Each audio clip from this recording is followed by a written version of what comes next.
ನಮಸ್ಕಾರ ಪ್ರಿಯ ವೀಕ್ಷಕರೇ, ಸವಾಲ್ ಟಿವಿಯ ರಾಜಕೀಯ ಕಾರ್ಯಕ್ರಮಕ್ಕೆ ತಮ್ಮೆಲ್ಲರಿಗೂ ಸ್ವಾಗತ. ನಾನು ನಿಮ್ಮ ಕಲಾಚಂದನ. ಇವತ್ತಿನ ರಾಜ್ಯ ರಾಜಕಾರಣದಲ್ಲಿ ಏನ್ ನಡೀತಿದೆ ನೋಡೋಣ ಬನ್ನಿ.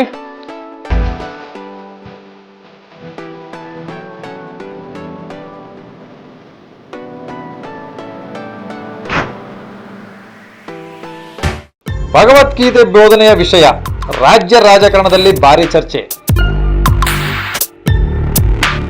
ರಾಜ್ಯ ರಾಜಕಾರಣದಲ್ಲಿ ಇದೀಗ ಭಗವದ್ಗೀತೆ ಬೋಧನೆ ವಿಷಯ ಭಾರಿ ವಿವಾದವಾಗಿ ಪರಿಣಮಿಸಿದೆ. ಶಾಲೆ ಮಕ್ಕಳಿಗೆ ಭಗವದ್ಗೀತೆ ಬೋಧನೆ ಮಾಡಬೇಕು ಎಂಬ ವಿಚಾರದ ಸುತ್ತ ರಾಜಕೀಯ ನಾಯಕರು ಪರಸ್ಪರ ವಾಗ್ದಾಳಿ ನಡೆಸುತ್ತಿದ್ದು, ಈ ಚರ್ಚೆ ರಾಜ್ಯಾದ್ಯಂತ ಗಮನ ಸೆಳೆಯುತ್ತಿದೆ. ಸಾಮಾಜಿಕ ನ್ಯಾಯ ಸಚಿವ ಎಸ್.ಸಿ. ಮಹದೇವಪ್ಪನವರು ಮಕ್ಕಳಿಗೆ ಭಗವದ್ಗೀತೆ ಬೋಧನೆ ಮಾಡಬೇಕು ಎನ್ನುವುದು ಅಪಾಯಕಾರಿ ಸೈದ್ಧಾಂತಿಕ ದಾರಿಪತನ ಎಂದು ಹೇಳಿಕೆ ನೀಡಿರುವುದು ಭಾರಿ ಆಕ್ರೋಶಕ್ಕೆ ಕಾರಣವಾಗಿದೆ. ಈ ಕೆಳಗೆ ವಿರೋಧ ವ್ಯಕ್ತವಾಗಿದ್ದು, ಭಗವದ್ಗೀತೆ ಹಿಂಸೆಯನ್ನು ಬೋಧಿಸುವ ಗ್ರಂಥವಲ್ಲ, ಬದುಕಿನ ಸತ್ಯ, ಕರ್ತವ್ಯ, ನೀತಿ, ತ್ಯಾಗ, ಆತ್ಮಜ್ಞಾನವನ್ನು ಬೋಧಿಸುವ ಮಹಾಗ್ರಂಥವಾಗಿದೆ. ಅದನ್ನು ಅಪಾಯಕಾರಿ ಎಂದು ಕರೆಯುವುದು ಭಾರತದ ಸಂಸ್ಕೃತಿಯ ಮೇಲೆ ಮಾಡಿದ ಅವಮಾನ ಎಂದು ಆಕ್ರೋಶ ವ್ಯಕ್ತಪಡಿಸಿದ್ದಾರೆ.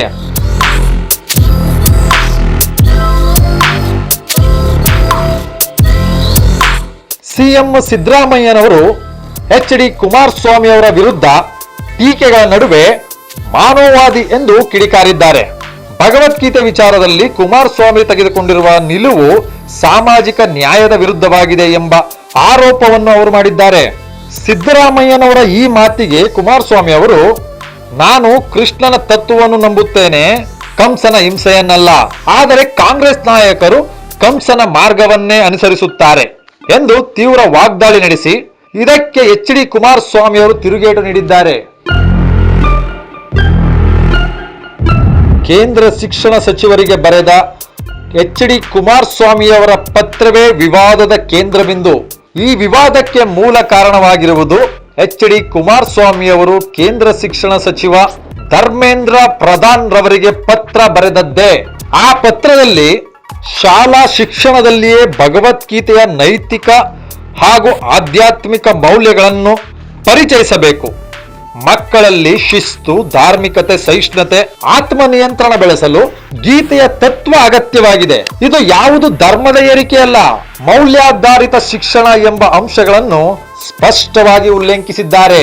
ಈ ಪತ್ರವೇ ಕೆಲ ರಾಜಕೀಯ ನಾಯಕರ ನಿದ್ದೆಗೆಡಿಸುವ ವಿಷಯವಾಗಿ ಪರಿವರ್ತನೆಯಾಗಿದೆ. ಭಗವದ್ಗೀತೆಯ ಬೋಧನೆ ತಪ್ಪೆ? ಸಾರ್ವಜನಿಕರಲ್ಲಿ ಪ್ರಶ್ನೆಗಳು ಮೂಡುತ್ತಿದೆ. ಭಗವದ್ಗೀತೆ ಕುರಿತು ಈ ರೀತಿಯ ಚರ್ಚೆಗಳು ನಡೆಯುತ್ತಿರುವುದು ಸಾಮಾನ್ಯ ಜನರಲ್ಲಿ ಗಂಭೀರ ಪ್ರಶ್ನೆಗಳನ್ನು ಹುಟ್ಟುಹಾಕುತ್ತಿದೆ.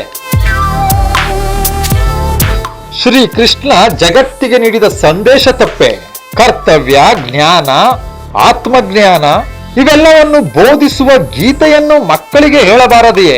ಆಧ್ಯಾತ್ಮಿಕತೆ ಎಂಬುದು ಸಂವಿಧಾನದ ವಿರೋಧಿಯೇ ಎಂಬ ಪ್ರಶ್ನೆಗಳು ಸಾರ್ವಜನಿಕರ ವಲಯದಲ್ಲಿ ಗಟ್ಟಿಯಾಗಿ ಕೇಳಿಬರುತ್ತಿವೆ.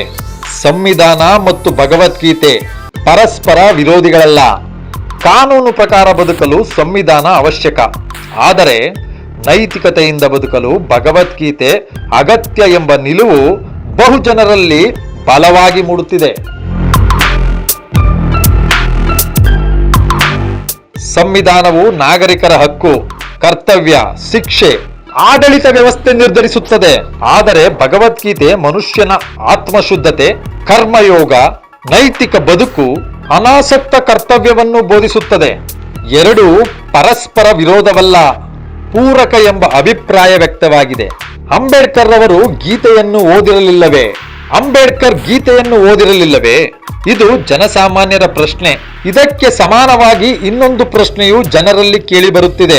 Doctor B R. ಅಂಬೇಡ್ಕರ್ ಅವರು ಸಂವಿಧಾನ ಬರೆಯುವ ಮೊದಲು ಭಗವದ್ಗೀತೆಯನ್ನು ಓದಿರಲಿಲ್ಲವೇ? ಅಂಬೇಡ್ಕರ್ ಅವರು ಅನೇಕ ಧಾರ್ಮಿಕ ತತ್ವ ಗ್ರಂಥಗಳನ್ನು ಅಧ್ಯಯನ ಮಾಡಿದ್ದ ಮಹಾಮೇಧಾವಿಯಾಗಿದ್ದರು ಎಂಬುದನ್ನು ಇತಿಹಾಸವೇ ಹೇಳುತ್ತದೆ. ಹೀಗಿರುವಾಗ ಗೀತೆಯನ್ನು ತಳ್ಳಿ ಹಾಕುವ ಧೋರಣೆ ಸರಿಯೇ ಎಂಬ ಚರ್ಚೆ ಗಂಭೀರವಾಗಿದೆ.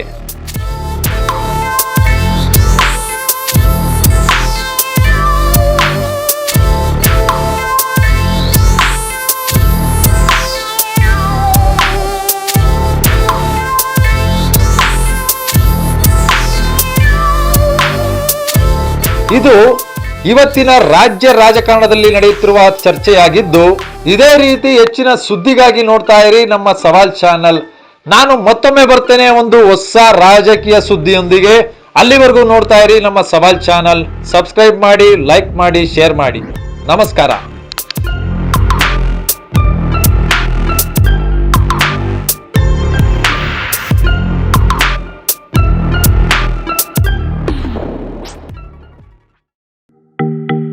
ಸವಾಲ್ ಟಿವಿ ಸದಾ ನಿಮ್ಮೊಂದಿಗೆ.